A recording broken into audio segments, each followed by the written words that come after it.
Grüezi miteinander. Grüezi. Ha? Ja. Nicht gerne in der Kamera. Nein. Ja, mal, ich bin gestern in der Schweiz. Nicht gerne in der Kamera. Ah, du machst super im Fall. Du machst super, perfekt.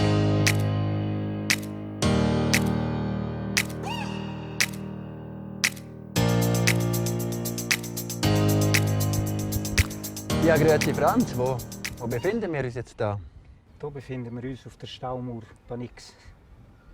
Das ist gehört so an die Ast, das Nein, Gebiet? das gehört an die erste, also mehr auf der Seite Panix. Ja. Und du hast deinen Hof in Andiast und du hast deine Mutterkühe da oben. Ja. Darum sind wir jetzt auch da, darum hast du uns jetzt hierher geführt, oder? Ja, genau. Ja. Ja. Ja.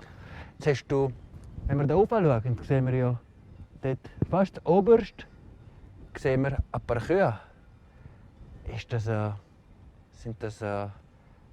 Können das Kühe einfach so? Ist das in diesem steilen, stotzigen Gelände? Ist das kein Problem? Nein, es sieht vielleicht wilder aus, von hier unten rauf zu schauen, wieder, wenn man da oben ist. Oder?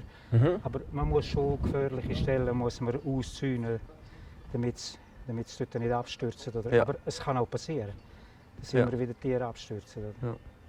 Du bist ja schon als kleiner Bub immer wieder da gewesen. Du hast vorhin erzählt, dass damals der Stausee noch nicht war.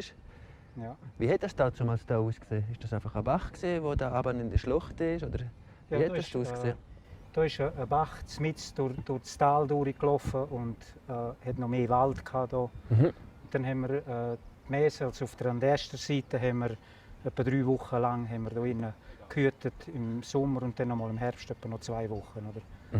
Ich bin etwa von 11-jährig bin ich da drin bis 15-jährig. Ja. Da gehütet, ja.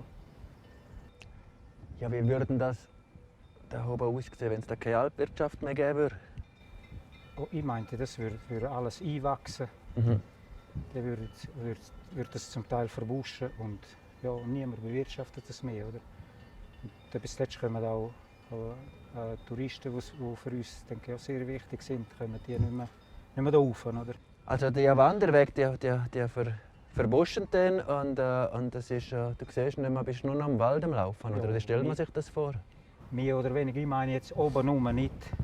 Also wir haben ja die Waldgrenze ist irgendwo etwa bei 1800.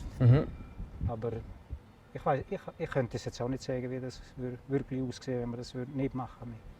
Hat man da oben schon immer Rindvieh gehalten? Ja, Hat man da also oben schon immer Kühe gehabt? Ja, was ich mich erinnern kann, sicher nur jetzt dann, Mutterkühe hat es noch keine gegeben. Es hat einfach Milchkühe gegeben, Rinder, Mesen und Kälber. Oder? Und die haben dann jeder einfach einen Alp gehabt, wo dann ein Hirt geschaut hat zu denen.